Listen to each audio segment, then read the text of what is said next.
Hello and welcome to all of you दोस्तों। जैसा कि आप थंबनेल से ही समझ पा रहे होंगे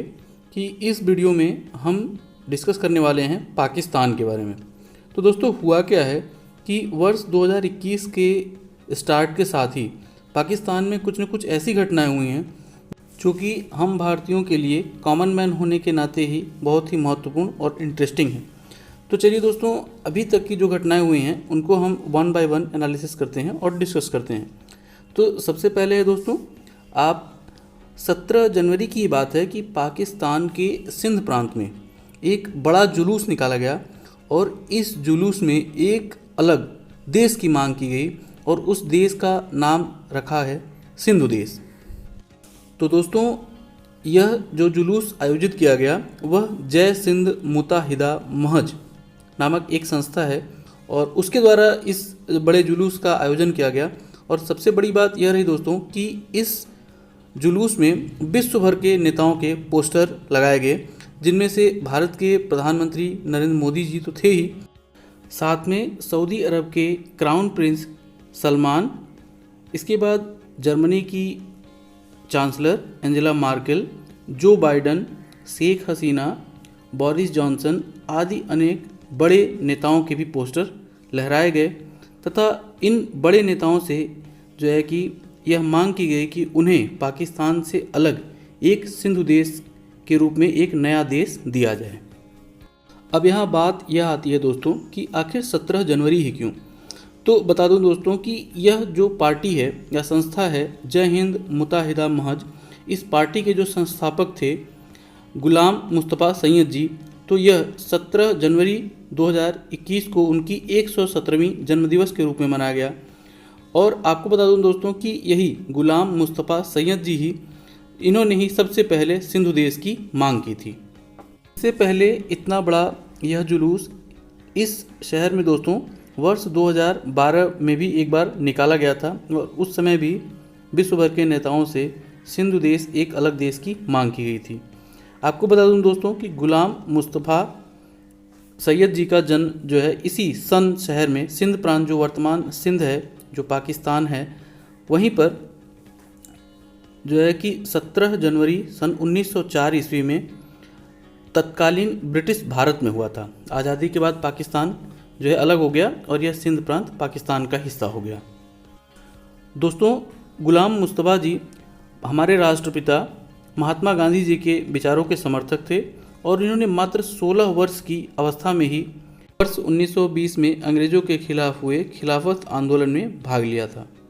इसके बाद वर्ष 1947 ईस्वी में भारत और पाकिस्तान दो अलग देश बनने के बाद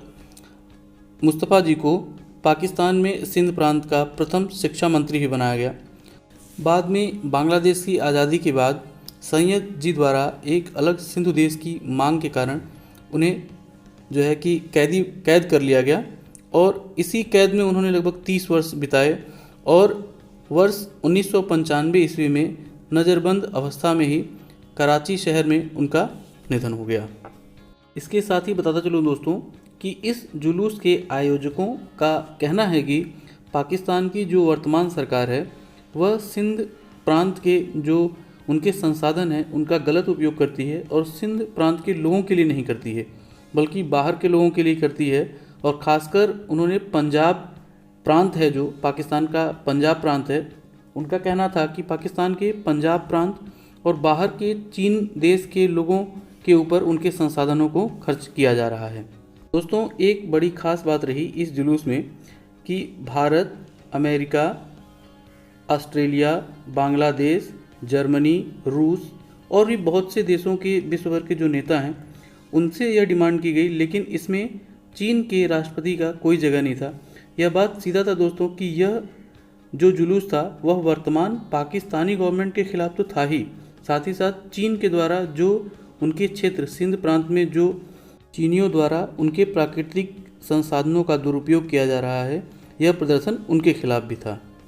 दोस्तों, वीडियो में आगे बढ़ने से पहले अगर आप इस चैनल पर नए हैं तो नीचे दिए गए सब्सक्राइब बटन से चैनल को सब्सक्राइब कर लें और साथ ही बगल में दिए गए बेल आइकन को भी प्रेस कर लें, जिससे आगे आने वाली अन्य वीडियोस की भी नोटिफिकेशन आपको मिलती रहे।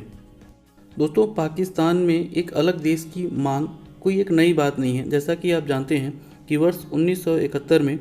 जो है कि पाकिस्तान से ही अलग होकर एक नया देश बांग्लादेश बना था। इसी तरह से ही दोस्तों पाकिस्तान का एक प्रांत है बलूचिस्तान, तो बलूचिस्तान भी एक अलग देश की पहले से ही मांग की जा रही है। और अभी कुछ दिनों पहले की ही घटना है दोस्तों कि एक बलोची एक्टिविस्ट थी करीमा बलोच, और कुछ समय पहले ही कनाडा के टोरंटो शहर में उनकी रहस्यमय ढंग से उनकी हत्या कर दी गई थी। साथ ही बताता चलूँ दोस्तों, वर्ष के शुरुआत में ही 3 जनवरी को पाकिस्तान के खैबर पख्तूनवा प्रांत में हजारा समुदाय के 11 लोगों की गोली मारकर हत्या कर दी गई। बाद में दोस्तों इन लोगों के शवों को उनके परिजनों द्वारा सड़क पर रखा गया और काफ़ी दिनों तक उस शव को रखा गया था, और उन्होंने डिमांड किया था कि पाकिस्तान के जो प्रधानमंत्री हैं वो यहाँ पर आएँ, लेकिन बाद में प्रधानमंत्री ने उनको मना कर दिया था। और इसके बाद हजारा समुदाय पर हो रहे अत्याचारों के विषय में जांच के लिए कमेटी तो बैठाई है, लेकिन आगे देखिए क्या होता है। अब 3 जनवरी को तो पाकिस्तान में इतना बड़ा नरसंहार होता है, और अभी इसके एक सप्ताह बाद ही 9 जनवरी की रात लगभग 11 बजे पाकिस्तान का एक बड़ा भूभाग जो है कि अंधकार में डूब जाता है। दोस्तों इसमें कई शहरों की बिजली चली जाती है जो पाकिस्तान के महत्वपूर्ण शहर हैं, लाहौर, कराची, पेशावर, मुल्तान, रावलपिंडी आदि अंधकार में डूब जाते हैं। और दोस्तों बाद में इस ब्लैकआउट का जो कारण था वह बताया गया कि पाकिस्तान के सिंध प्रांत में एक गुड्डा पावर प्लांट है, वहाँ पर कोई टेक्निकल फॉल्ट हुआ था। उसी के कारण जो है कि नेशनल ग्रिड की जो फ्रीक्वेंसी थी वो अचानक से डाउन हो गई और पूरा क्षेत्र जो है पावर ग्रिड फेल होने के कारण अंधकार में डूब गया। लेकिन यहाँ पर हास्यास्पद बात तो दोस्तों ये रही कि पाकिस्तान के कुछ नेताओं ने इसका इल्ज़ाम भारत पर लगाया कि भारत ने जो है यह ग्रिड को फेल कराया है। साथ ही बताता चलूँ दोस्तों, वर्ष 2012 में भारत में भी इसी प्रकार का एक बड़ा ब्लैकआउट हुआ था, जिसके कारण से उत्तरी भारत का एक बड़ा क्षेत्र जो है कि वह ब्लैकआउट में चला गया था। पावर ब्लैकआउट के बाद दोस्तों पाकिस्तान में एक और बड़ी घटना होती है कि पाकिस्तान इंटरनेशनल एयरलाइंस का एक प्लेन जो है इसे मलेशिया में जब्त कर लिया जाता है, और इस घटना के लिए भी भारत को ही जिम्मेदार ठहराया गया। जबकि दोस्तों हकीकत तो ये था कि पाकिस्तान इंटरनेशनल एयरलाइंस ने एक जहाज़ को लीज पर लिया हुआ था, और लीज की जो है कि रकम अदा न करने के कारण जो है इसे सीज किया गया था। तो ये था दोस्तों हाल के दिनों में पाकिस्तान में हुए प्रमुख घटनाक्रम। आगे भी अगर इस तरह की घटनाएं घटित होती हैं तो मैं आपके लिए वीडियोस लाता रहूँगा, और उम्मीद करता हूं दोस्तों इस वीडियो में आपको ज़रूर कुछ न कुछ जानने को मिला होगा। वीडियो आपको अगर अच्छा लगा हो और कुछ न कुछ अगर आपको जानने को मिला हो तो दोस्तों वीडियो को लाइक और शेयर करना ना भूलिएगा, साथ ही चैनल को सब्सक्राइब भी।